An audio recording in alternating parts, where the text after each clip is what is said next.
Alors, on est derrière la bâtisse, une vieille grange qui était dans le vieux Chambly, près du bassin de Chambly. Et c'est une belle histoire qui s'est passée, c'est qu'en 10 ans, en 2003, on était propriétaire du Nibrou, encore à l'époque, on n'avait vraiment pas ce projet-là en tête.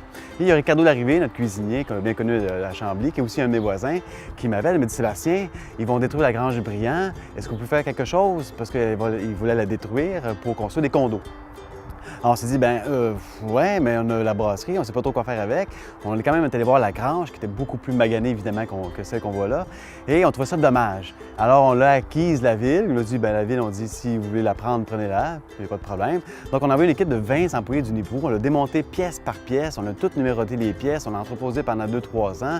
On a essayé de la vendre au complet. Il n'y en a pas beaucoup d'acheteurs parce que c'est une bâtisse très, très grande. Donc ça prend un grand terrain, évidemment, pour l'avoir. Et heureusement qu'on ne l'a pas vendu. Quand on a parti ce projet-là, et on voulait quelque chose d'extraordinaire qui faisait un peu la pièce centrale, la pièce maîtresse du projet. Alors, on a rebâti pièce par pièce cette grange-là sur place, qui est vraiment le joyau, si on veut, du projet. Et on s'est aperçu, quand on a remonté la grange, qu'il y a des pièces qui étaient défectueuses ou qui étaient pourries. Donc, il fallait acheter une deuxième grange à peu près identique pour pouvoir avoir la pièce qu'on a actuellement. Elle est à peu près un tiers plus grande que celle d'origine, mais elle est vraiment bien placée. Bien située parce que vraiment, quand on sort du magasin, on la voit très bien. Souvent, dans les photos qu'on a dans la publicité, c'est elle qu'on met de l'avant.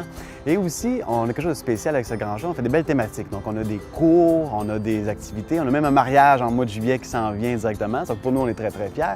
Et en octobre, par exemple, à l'Halloween, on fait une maison hantée avec. Alors ça, c'est vraiment spectaculaire. Et aussi, en septembre, à la fin septembre, on a envolé une monarque. Alors, on a un papillon qu'on déploie, si on veut, et en même temps, on fait une prière pour que le monarque retourne au Mexique. Donc, on fait tout ça ici devant la grange. Donc, pour nous, c'est une pièce qu'on est très, très, très fiers. On est vraiment content de l'avoir gardée, puis surtout de ne pas l'avoir vendue.